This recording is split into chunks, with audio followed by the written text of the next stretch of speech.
Bonjour et bienvenue sur Non Limite Sécu, le podcast francophone hebdomadaire dédié à la cybersécurité.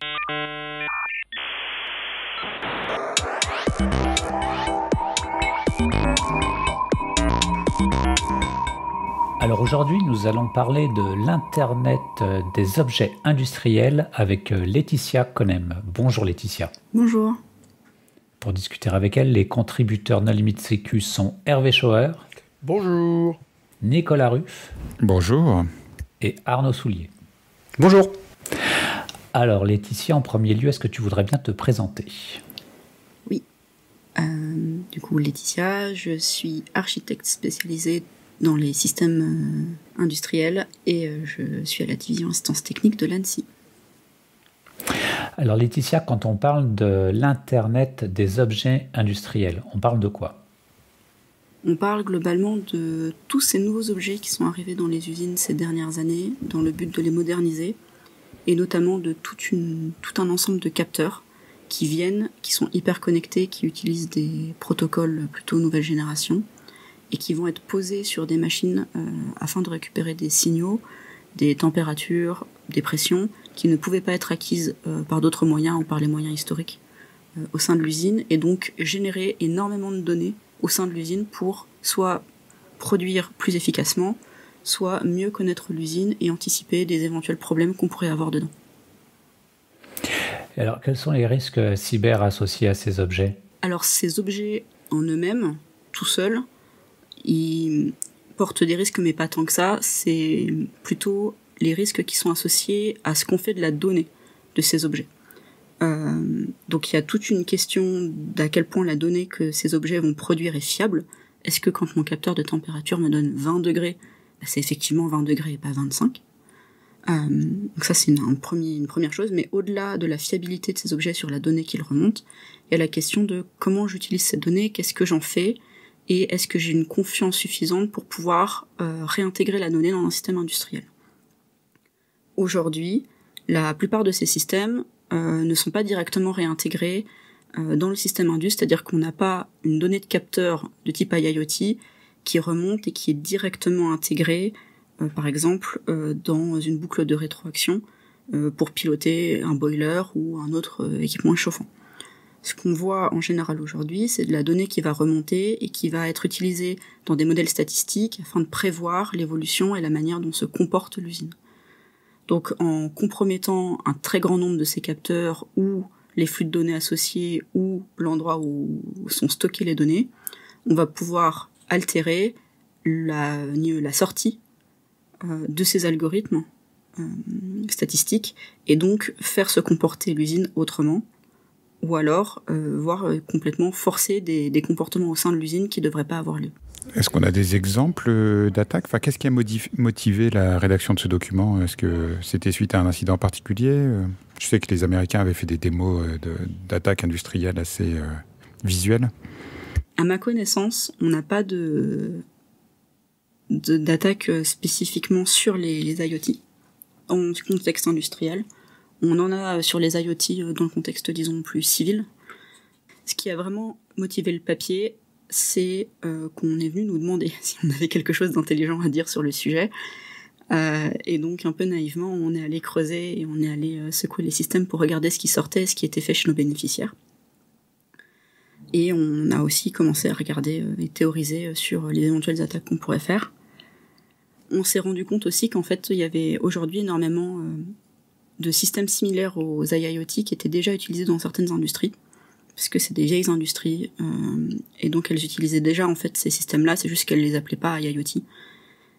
Et donc on avait en fait tout un tas de risques qui étaient déjà prédocumentés, et c'est juste que personne n'avait pris le temps de mettre IoT dessus parce que c'était tellement intégré au système qu'en fait on ne l'avait pas labellé de cette manière-là. Tu parles de théoriser, justement le document présente le modèle de Purdue. Est-ce que pour les jeunes qui sortent d'école aujourd'hui, tu peux expliquer ce que c'est ? Je suis pas sûr que ça se voit encore dans les écoles. Alors le modèle de Purdue, c'est une représentation de l'usine, qui est une vieille représentation que pas mal de gens prennent et interprètent comme une architecture sécurisée, mais qui est beaucoup plus là à la base pour représenter la manière dont fonctionnent les équipements au sein d'une usine, et donc qui découpe l'usine dans des couches, un peu comme le modèle OSI, en ayant les couches basses qui sont, ce que j'aime dire, les moins intelligentes, et les couches hautes, les plus intelligentes et les plus connectées. Et donc on a des couches basses, par exemple, avec tout en bas des capteurs et des actionneurs, qui sont des équipements qui n'ont pas spécialement d'intelligence, qui reçoivent des signaux et qui en envoient et qui font des mesures ou qui prennent des courants et qui les transforment en action sur le monde réel. Au-dessus de ça, on va avoir les automates qui commencent à avoir de l'intelligence et une très grande fiabilité, mais qui ont quand même une intelligence assez limitée, des algorithmes qui sont, on peut dire, simplistes au vu de ce qu'on peut connaître en informatique classique. Au-dessus de ça, on a tous les équipements informatiques qui vont venir supporter directement les automates. Donc on a tout ce qui est les IHM, les serveurs SCADA, ce genre d'équipements.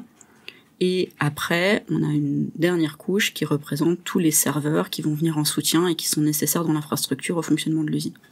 Donc ça, c'est disons, la couche basse. Derrière, on a tout ce qui est DMZ, donc pour faire l'interconnexion entre le monde OT que je viens de décrire et le monde IT. Et au-dessus, enfin, on a le monde IT avec tout ce qu'on peut connaître d'informatique de gestion classique. Donc ça, c'est le modèle de Purdue. C'est pas un mode Q, c'est plus un modèle qui tend à ventiler les équipements en fonction de leur proximité avec le terrain.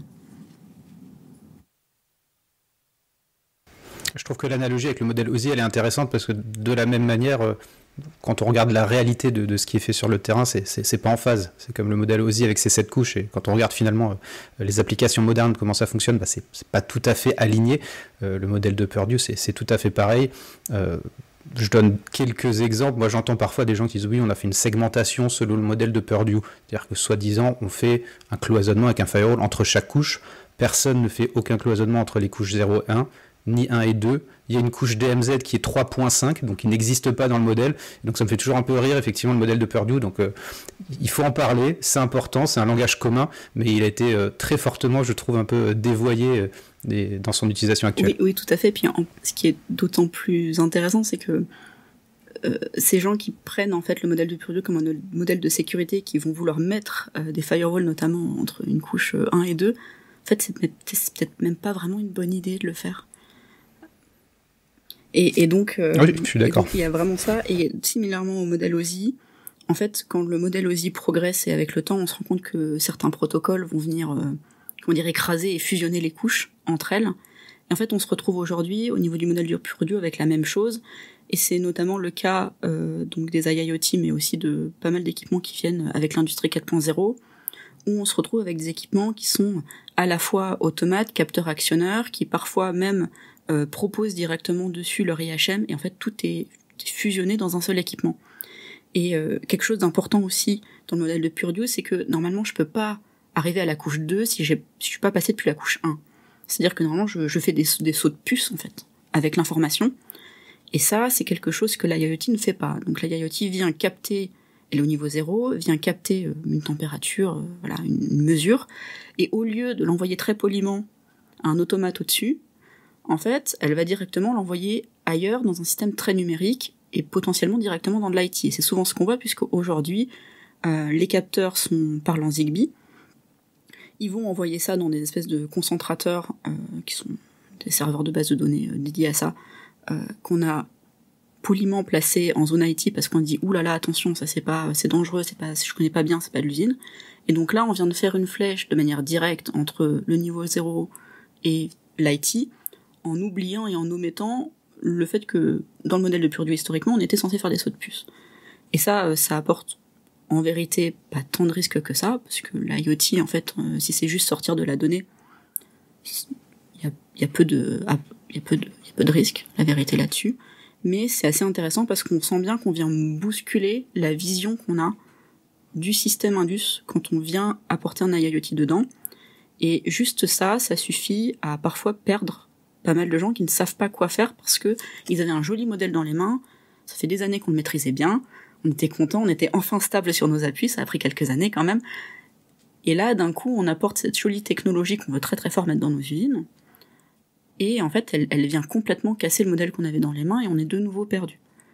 Et donc en fait, l'une des motivations aussi de l'écriture de ce papier, c'était ça, c'était de réexpliquer comment on peut ne pas être perdu, tout en intégrant quand même des systèmes qui sont intelligents et en intégrant des technologies qui sont nouvelles.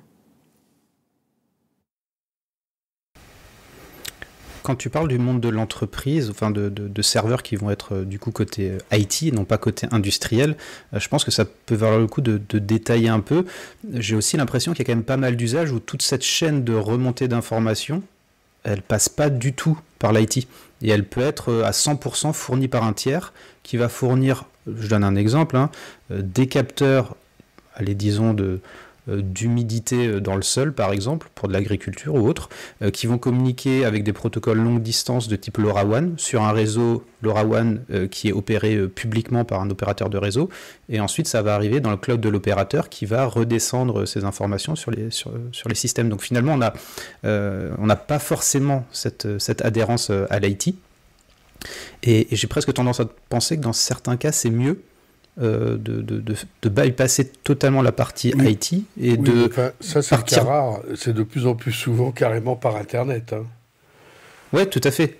Et donc finalement, mais moi je trouve que c'est presque plus sain d'avoir une connexion bien maîtrisée sur un tiers que de repasser par l'IT et de créer une dépendance à son IT qui pourrait rebondir sur le site industriel. Oui, mais là t'es plus 4.0. 4.0 c'est tout par internet, tout dans le cloud. Et hop, vas-y, fais confiance.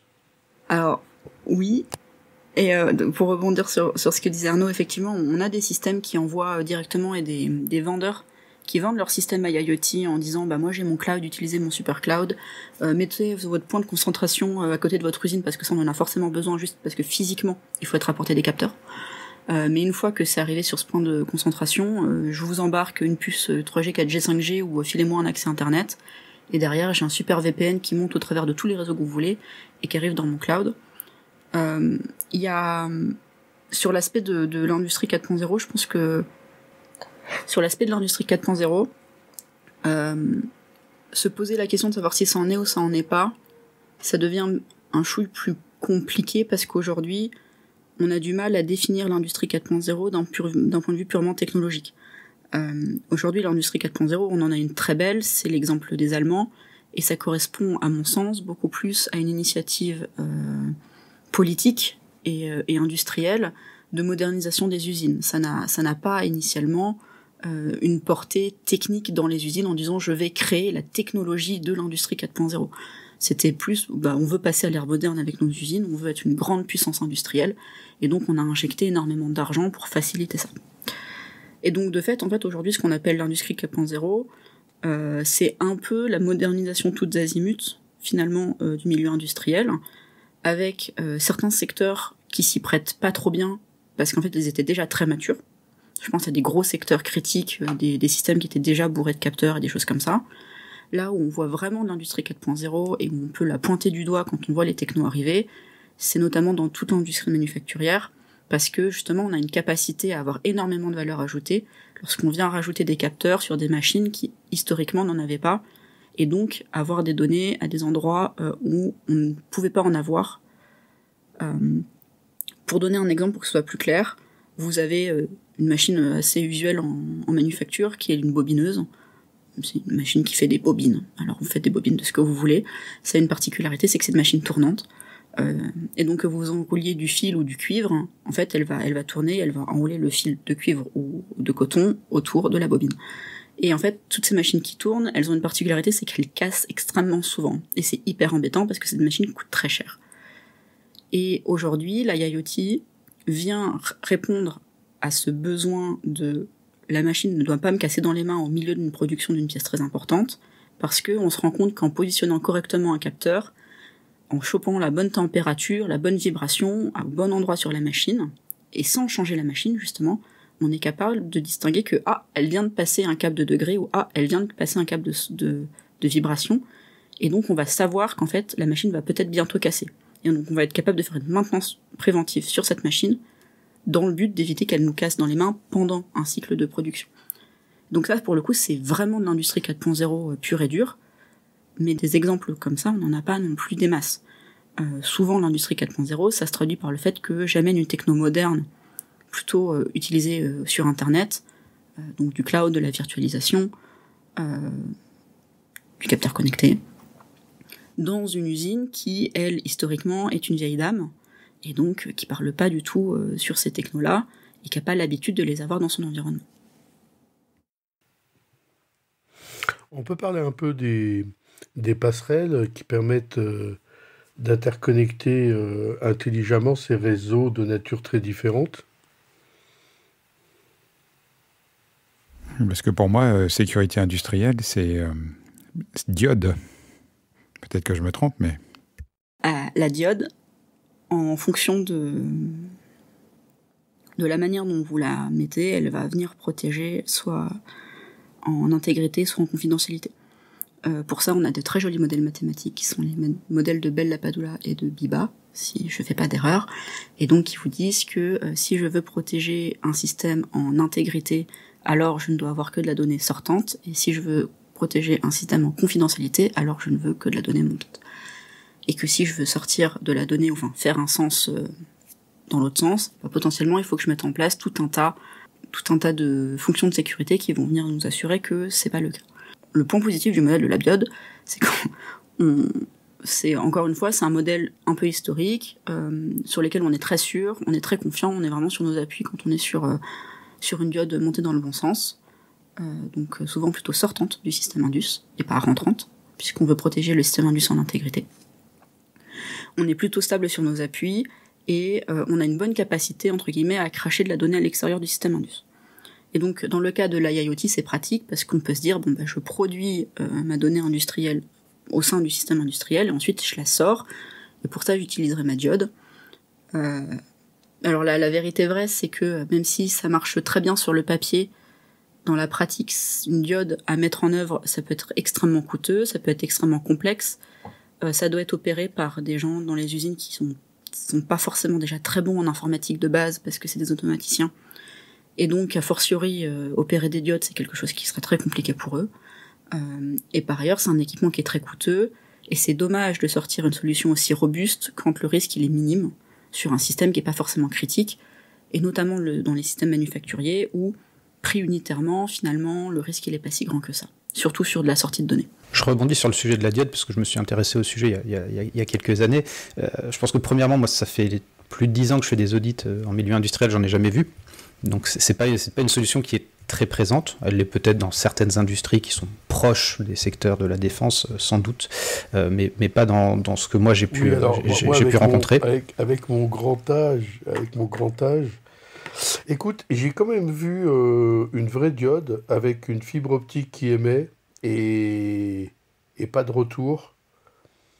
On va dire dans un gros objet, dans un système embarqué de transport de taille conséquente.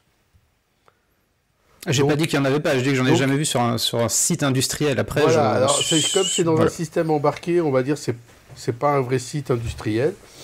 Hein, enfin, ceci dit, quand on parle d'un sous-marin, on est dans une ville avec une usine de production nucléaire, avec tellement de trucs qu'on ne sait plus si c'est un système embarqué ou un système à part entière. Mais bon, donc il y a quand même eu des moments où ça existait en vrai à une époque. Moi, ça fait très longtemps que je ne suis plus dans le business, alors vous savez que tout ce que j'ai vu, c'est ancien. Mais c'est un concept, c'est un concept qui est pas nouveau, hein, mais c'est vrai que moi j'en ai jamais vu. Je pense que le problème principal c'est plus le prix aujourd'hui que la complexité. J'ai vu des solutions qui sont assez faciles à déployer avec des passerelles de transition protocolaire qui prennent n'importe quel protocole industriel et le font passer sur un UDP unidirectionnel au travers d'une diode physique et pareil de l'autre côté. Donc franchement c'est 2-3 clics et c'est pas hors de prix. Ce qui est souvent cher c'est le device physique. Pourquoi ? Parce qu'ils sont conçus pour des usages militaires, donc ils sont certifiés EL7+, alors que oui, parce que des gens ils en ont rien à faire. Libre, quoi. Hein. Oui, je l'ai fait en 2016, c'était présenté à STIC. Et globalement, le deuxième point, c'est que notamment on parle de manufacturing. Dans ces environnements-là, il y a déjà des connexions unidirectionnelles. On a besoin d'éléments qui proviennent de l'ERP pour l'envoyer au MES qui va dispatcher des ordres de production aux différents systèmes. Donc finalement, mettre une diode unidirectionnelle quand à côté on a une autre liaison qui ne l'est pas, c'est vrai que c'est un peu plus difficile de justifier l'investissement. Donc, je pense que c'est pour ça qu'on ne le voit pas trop. Mais je pense qu'il y a un manque d'offres sur des choses abordables financièrement qui permettraient de démocratiser un peu si on voulait. Oui, d'autant plus que cette idée de dire qu'on est capable d'opérer l'usine sans la connecter au monde extérieur, en fait, aujourd'hui, c'est complètement faux. C'est extrêmement rare. C'est des cas j'essaie d'y réfléchir, mais je pense que je dois les compter sur les doigts d'une main, les cas où j'ai vraiment une capacité à avoir un système industriel qui est complètement déconnecté du reste.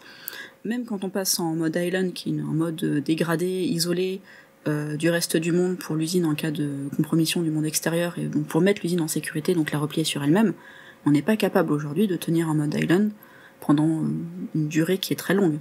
C'est très très rare d'avoir un industriel qui est capable de tenir un mode island, entre guillemets, sur toute la durée de vie de l'usine. Même s'il le faisait pour des raisons de sûreté, probablement qu'il y perdrait énormément en termes de rentabilité et de performance de son usine. Aujourd'hui, une usine, elle a besoin d'être connectée au monde extérieur, elle a besoin de son ERP, elle a besoin de son carnet de commandes, elle a besoin d'avoir la capacité d'acheter des stocks de manière quasiment automatique pour les pièces qui sont nécessaires, d'aller chercher les recettes, et ça ne se fait qu'avec de la communication bidirectionnelle. Et donc en fait, cette idée de dire je mets une diode, très bien, mais du coup derrière, si je dois rapatrier de la donnée dans l'autre sens, les gens font quoi? Soit ils vous mettent un firewall stateful, auquel cas autant pas mettre de diode pour commencer, soit ils vous mettent une autre diode tête bêche, et auquel cas c'est pas hyper joli comme modèle de sécurité à la fin.